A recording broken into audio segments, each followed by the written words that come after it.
Hello. और इस explainer में आपका स्वागत है। कानून को लेकर अक्सर कहा जाता है कि वो अंधा होता है, पर क्या सच में ऐसा है? क्या हमारी न्याय व्यवस्था में इंसानी मजबूरियों के लिए कोई जगह है? आज हम बात करेंगे कॉन्डोनेशन ऑफ डिले, यानी देरी की माफी के बारे में।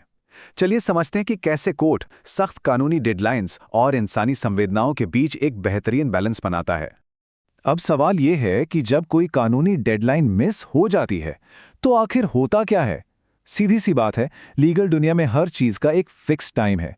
अगर कोई व्यक्ति अपना केस या अपील टाइम पर फाइल नहीं कर पाता, तो सच मानिए, उसके सबूत चाहे कितने भी पक्के क्यों ना हो, उसे बिना सुनवाई के ही वापस लौटना पड़ सकता है। ये किसी के लिए भी एक बहुत बड़ा और घातक झटका हो सकता है। और ये टाइमर सेट कौन करता है? ये करता है लिमिटेशन एक्ट 1963।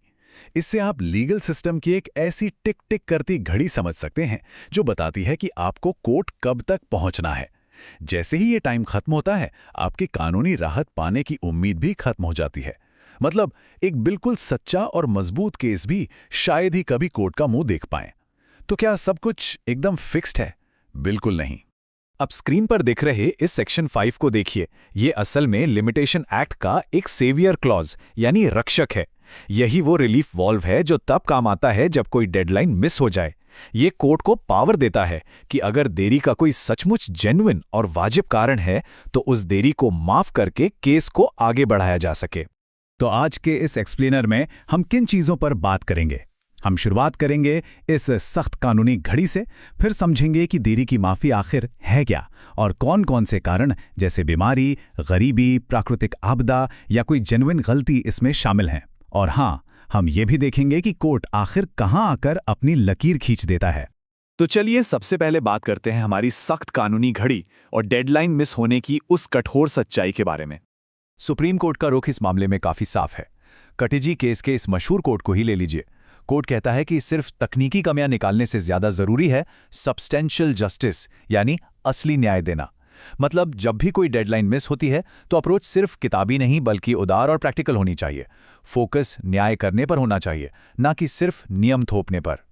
अब बढ़ते हैं अपने दूसरे हिस्से की तरफ और समझते हैं कि ये कंडोनेशन ऑफ डिले या देरी की माफी असल में है क्या और ये कैसे एक रिलीफ का काम करता है। अगर इसे आसान भाषा में समझें, तो देरी की माफी कोई जन्मसिद्ध अधिकार नहीं है। ये बस एक एक्सेप्शन है, एक अपवाद।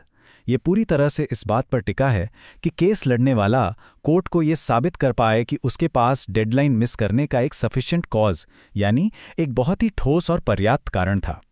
अगर कारण पक्का है, तभी आपकी देरी नजरअंदाज की जाती है।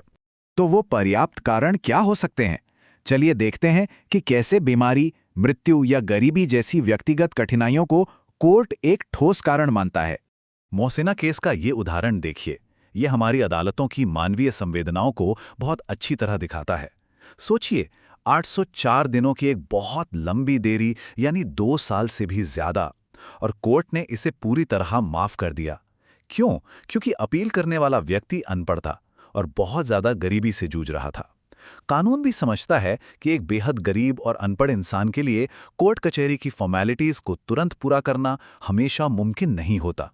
सिर्फ गरीबी ही नहीं, अगर केस लड़ने वाले इंसान को या उसके पति, पत्नी या बच्चे को अचानक कोई गंभीर बीमारी हो जाए या मेडिकल इमरजेंसी आ जाए, तो कोर्ट इसे भी अक्सर एक पक्का कारण मान लेता है।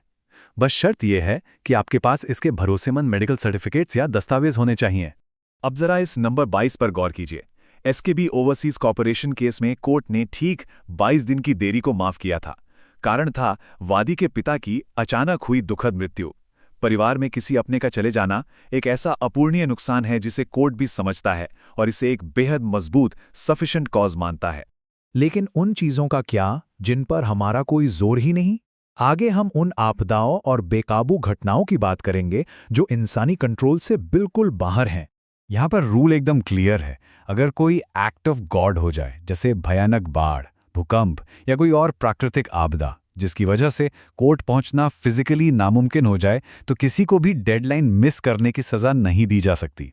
जाहिर है, जब शहर में बाढ़ का पानी घुसा हो तो कोई कोर्ट के कागज थोड़े तैयार कर रहा होगा।